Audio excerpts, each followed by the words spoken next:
Hello, welcome. Let's learn more about the mysterious, why don't we? And the unknown. Anyway, so, hi Toasty. Hi Toasty. Okay, knowledge before reading. The Seed Eater is the main antagonist of the Creepypasta stories, Seed Eater experiences, and Through the Trees. It is a mysterious monster that hunts human children and then devours them to feed on their youth. The man. He's the man. There will be some gore in this as a warning before we start. So if you have a weak stomach, I will give a warning before I start reading gory parts. It's mainly in the stories, the actual stories. So, children, careful. This is scary and could possibly give you nightmares. Warning before you listen and read, maybe, depending, because I'm going to have captions on this. Wink. The Seed Eater is cunning and tricky and is a master at manipulating others. It is shown to be extremely intelligent and knows how to psychologically and physically damage its prey to ensure that it does not fight when attacked, allowing for a fast and easy meal. It is a master at stealth and stalking and is only able to be seen when it is out in the open or if it allows itself to be. It is also shown to be defensive, as anyone who comes close to discovering how to hurt it or kill it is disposed of before any information can get out. Appearance. The Seed Eater is described as a tall, muscular, humanoid creature with green coffee skin. It has a thin, dark body with elongated limbs, ending in clawed digits. Its head and neck areas are covered with a long, dirty black mane. It has a raggy doll-like mask with stitches, with a hole on the upper left side for it to see and another hole on the bottom part for feeding purposes. Facts. The Seed Eater was included as a hostile mob in a popular mod for the video game Minecraft called Creepypasta. Interesting. It is often depicted as being Eyeless Jack's pet in the Creepypasta fandom, and it can talk and speak many different languages. That's creepy, because that means that it can just lure anyone out. Okay, so I do have the two main stories that were talked about this time, because I usually don't have stories that go along with anything. Then again, they usually don't talk about stories that go along with it. This time they did, so I did actually go to the links and get them. However, we're going to talk about a origin story as to how it came about, and someone's just gonna go through it. Me. Anyway. In a series of blogged accounts uploaded from 2010 to 2012, a man named Clifford, or Cliff, R. Howery, cataloged all the evidence and information he could find about a creature that he and his friends had encountered during their childhoods. They associated it with the disappearance of other children in their hometown during that time, but cannot determine its motivation or nature. Through the series of investigations, Cliff discovers that the creature emerges only every few years and hunts children. It is dubbed the Seed Eater because it eats human seed children, though they gradually discover that the Seed Eater will also hunt adults if it is hungry enough, and will attack and kill any others that interfere with its hunts. As the investigation continues, Cliff learns more and more about the Seed Eater. It is far more intelligent than an animalistic predator, and that it is capable of not only psychological manipulation, but also formulated plans and even human speech, and can speak in multiple different languages. The Seed Eater stalks children, then waits until they are alone and devours them, gaining nutritional sustenance both from their physical meat and their youth, which is presumably used to keep itself immortal.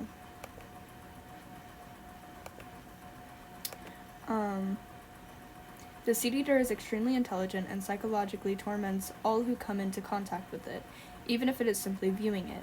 It causes vivid nightmares, paranoia, and sickness to anyone who sees it. It uses this to mentally break down its prey and enemies before attacking, making its job easier. It attacks with its claws and beak, causing massive damage. It also recognizes when someone is a threat to its way of life, and will target them for attack, and even make verbal threats. The Seed Eater discovers that Cliff is becoming a threat and attacks him. It breaks his legs, beats him, and rips his lower lip off. It then speaks to him, calling him a harbinger. However, one of Cliff's friends who had been following him attacks the seed eater and presumably kills it. He bundles the body in a garbage bag as evidence and takes Cliff to the hospital. Cliff recovers, but the body of the seed eater is gone when his friend looks for it. Cliff survives and makes a recovery, but does not continue his connections with the seed eater until his death. And through the trees, the seed eater tracks down another person who was investigating it. However, instead of trying to kill him, the seed eater uses the man's obsession with it to trick the man into providing for it. It acted like a feral animal, lulling the man into a false sense of security and manipulating him into providing for it. It eventually reached a point where the seed eater managed to get the man to kidnap children and present them as offerings to it, as he quickly figured out that the seed eater eats children. Despite this, the man was so infatuated with the creature that he did anything to continue his study, even provide it with food so it would not leave. As the seed eater demands more and more food, the man eventually realizes what is going on. Though he obliges, he furthers his studies the seed eater and presumably finds a way to kill it. He writes the method down in his journal, but the seed eater tells him that children are no longer satisfying it and proceeds to devour the man, leaving the only possible way to kill it lost forever. So that's the origin. So now we're going to get into the actual stories behind it. I have a necktie. Why do I have a necktie? Thank you. I kind of figured I can see butterfly necktie. You gave me two. Okay, bye Toasty. You can watch this on YouTube if you'd like. Oh, okay. I still have one, even though it disappeared. Bye-bye, Toasty.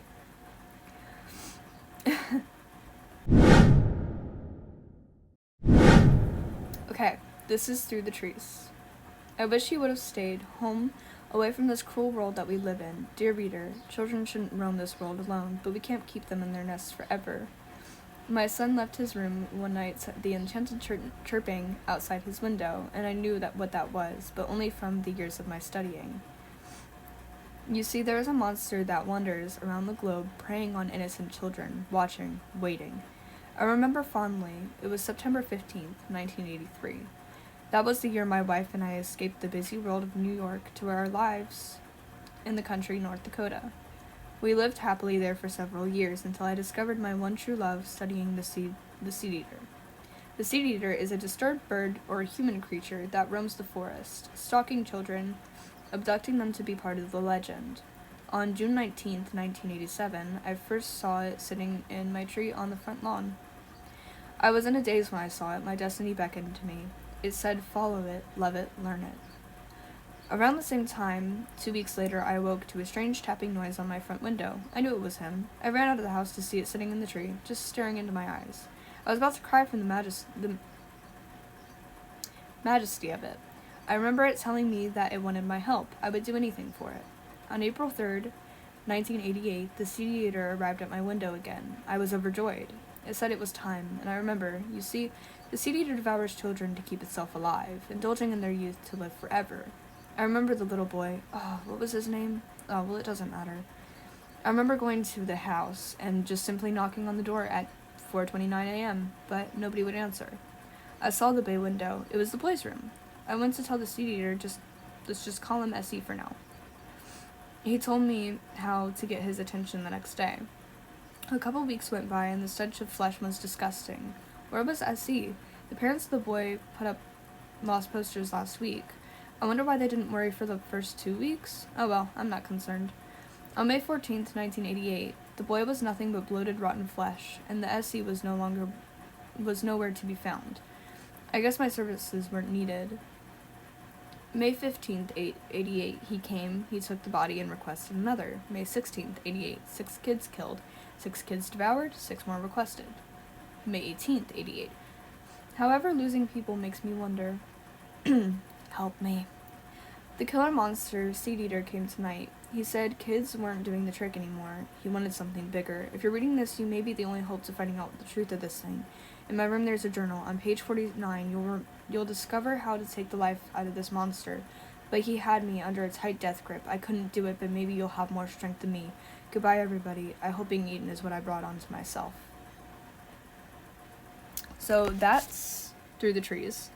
And then there's his actual blog that he created. So this is on the Seed Eater.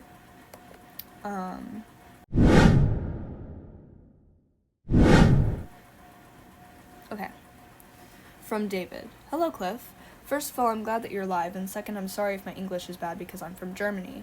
I had an experience in my childhood with a creature like that one you're calling the Seed Eater.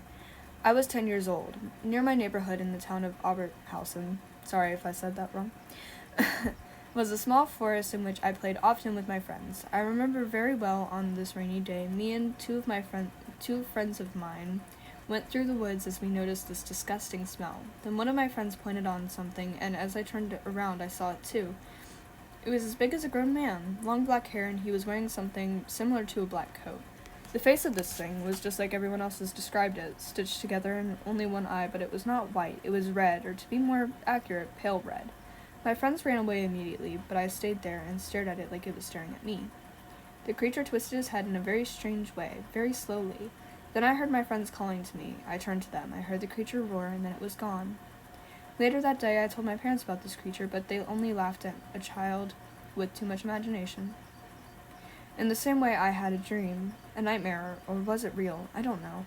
It was dark and I was laying in my bed when I heard a strange but familiar sound, so I opened my eyes and saw it. It leaned over me. It seemed as if it would sniff at me. Then I heard a voice that whispered, "You are not ripe yet, but I will wait and come back until it is time." The next morning I drew it and showed my parents, but they were telling me it was only a nightmare. I'm 23 years old now, but I'm still scared at night because it could come back. Now I'm even more anxious because I now know that other people saw it too. It was not my imagination, it is real and it's out there. These are the pictures that I drew as a kid. My mother had kept them. I'll show them on my video, hopefully. This is interesting to note for the red-colored face. This has been unreported in previous testimonies. Hi, welcome in. Return. I'm honestly not even sure where to begin with this. In September, I was getting this feeling of impending destruction. It was this great heavying weight sitting in my stomach that became heavier each day. If I really think about it, that feeling's still there as some kind of residential stain. But I've been far too preoccupied with current events than to be dwelling on that. On September 3rd, I gave up. Everything had led me to that point, and I suppose I finally broke. I knew that I was doomed in some way at some time. I knew I would have to get it over with. I left to the grove and I waited there. I must have been there all night and slept the whole day. Really, I wasn't myself, and I'm shocked nobody even found me there in the leaf piles beneath all the frail trees. On one of the days I spent there, half sleeping and half lying awake, the creature arrived. I remember seeing the place become quite dark, even blotting out the distant street lamps. Then I heard this monstrous and guttural groaning sound that made me think of the noise a dying bear might make. Okay. For the first time in days, I stood up and went to go look. In the back of my mind, I knew exactly what it was.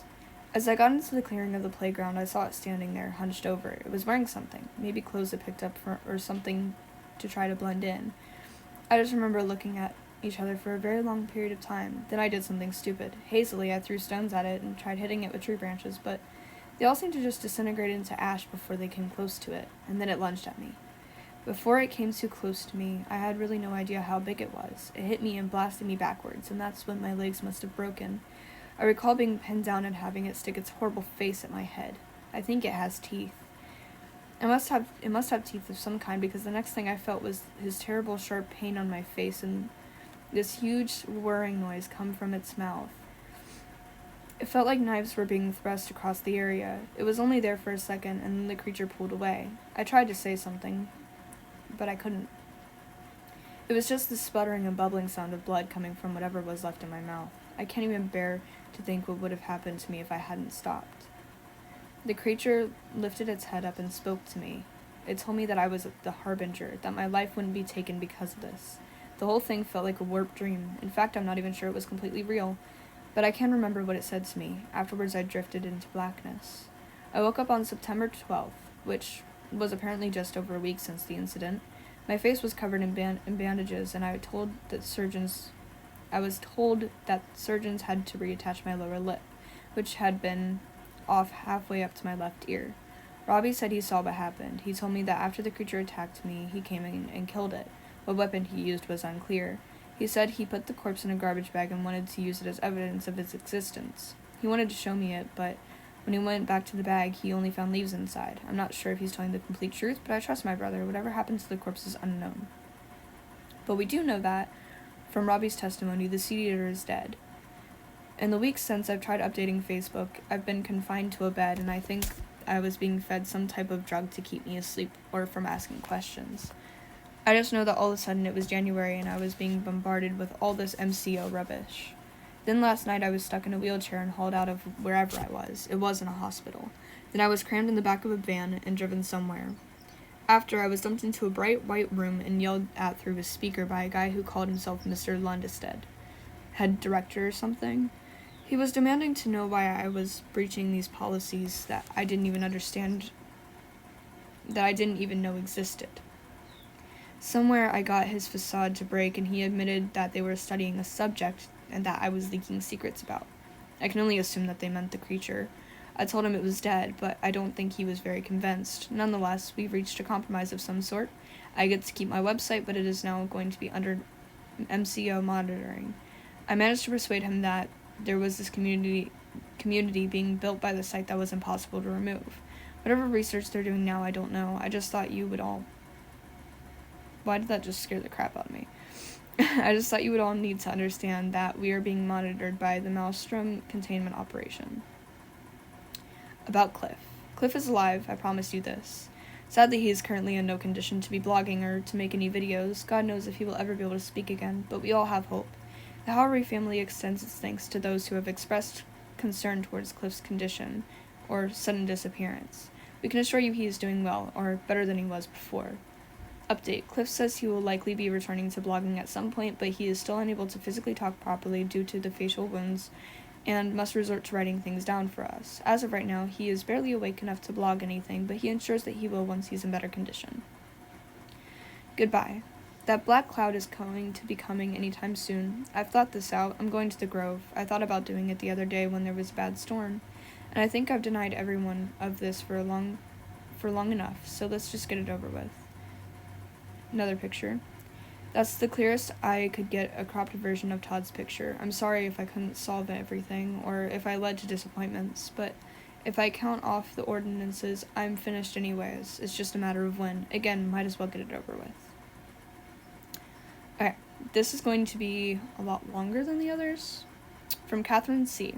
Weird name for it. I mean, I guess this must be the same thing I've been seeing. I had a couple experiences with the thing when I was a kid, and sometimes I have recurring nightmares about it. My experience was actually a lot like that guy Chris's. Same thing about not being able to remember it at first, blacking out, panic attacks, vomiting, etc.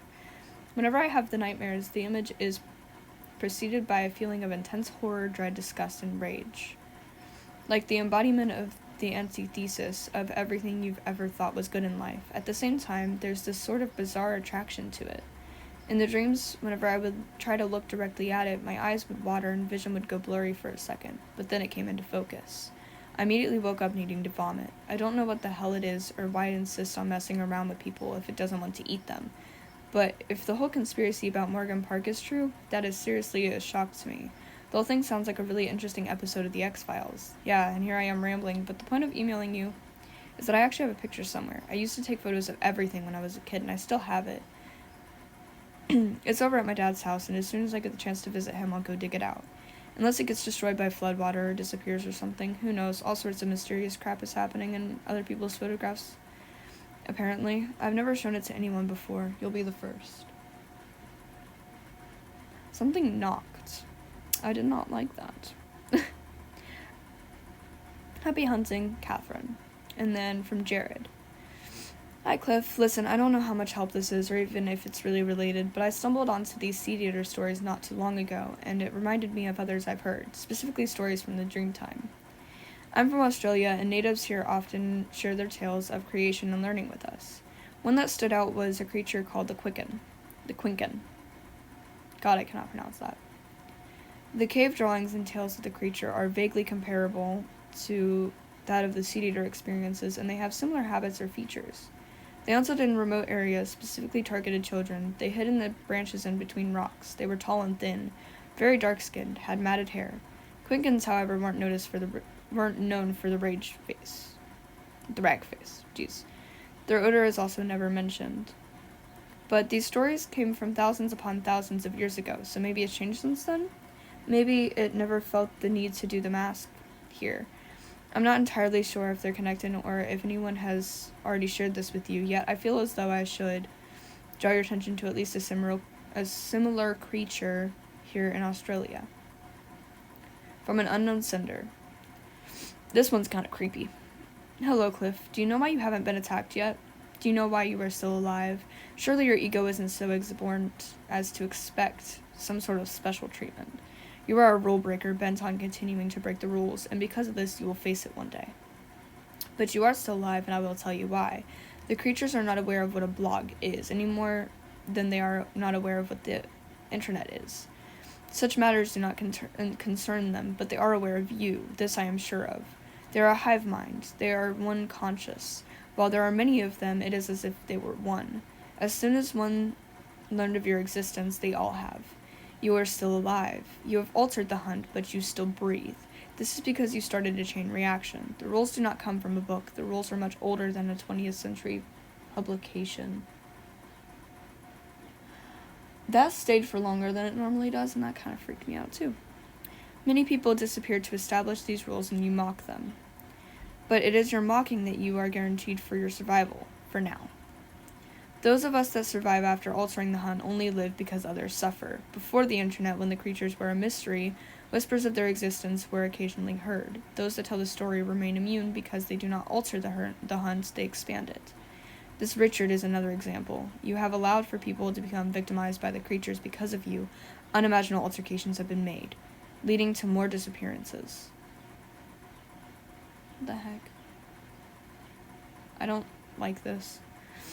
Why they attack children, none of us know. Innocence and fear are abstract concepts. They have nothing to do with the hunt. Your guess that they are children for some sort of nourishment is probably correct. That is why it's not important. Ugh. I don't know what's going on. The name is not important. They have been giving many names throughout history. You have chosen to meddle in the affairs of demons. Why, I do not know. You could stop now and perhaps you would be spared. I will not encourage you to stop because I am curious to see how far they may be tested.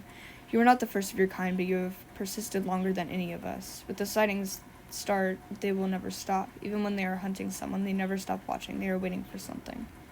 Do you know why the creature is behind the mask? You will. I received this email. I have replied to the sender with the following response. I'm not sure if you're intending this to be some sort of threat. However, you seem to have knowledge about the seed eater, or at least more knowledge than I do in certain areas. Is there anything else you would like to share? So, that's the seed eater.